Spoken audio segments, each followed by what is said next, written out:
Napag-usapan nga namin ni Tropa mag long rides going to Patar, Bolinao. Kaya Friday pa lang lumarga na ako from Quezon City to Angeles, Pampanga sa boarding house ni Tropa para maaga kami kinabukasan makapag-ride. Feel na feel ko yung rides pero mas napawawa ko sa view dito sa Labrador, Pangasinan. May pagka-Dinggalan vibes.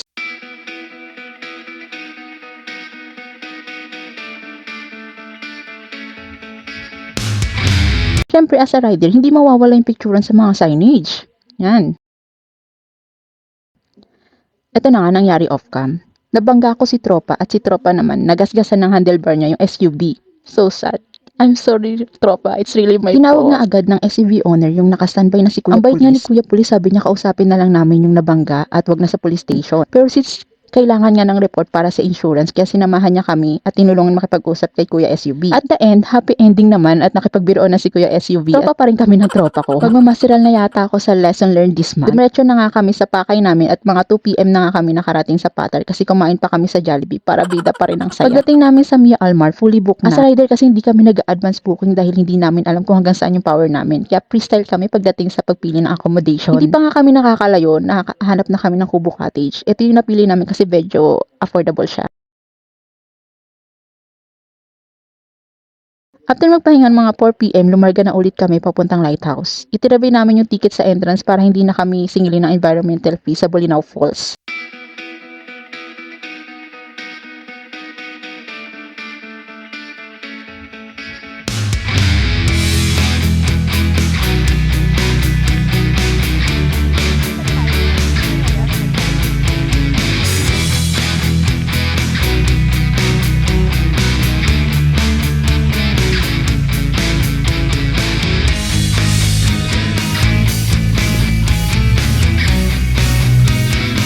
Kala ko 500.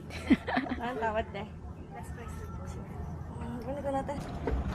So, nakikita na yan. After nga masatisfied sa picture-picture dito sa Lighthouse, bumalik na kami ng cottage para naman magdagat.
Bago matapos ang gabi, nakinig din kami ng mga kantahan dito sa Casa Carolina. Medyo affordable din yung drinks nila kaya bumili rin na kami.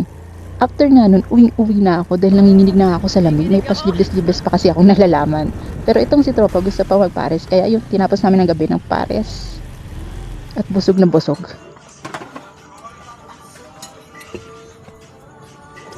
Ito po, gravy.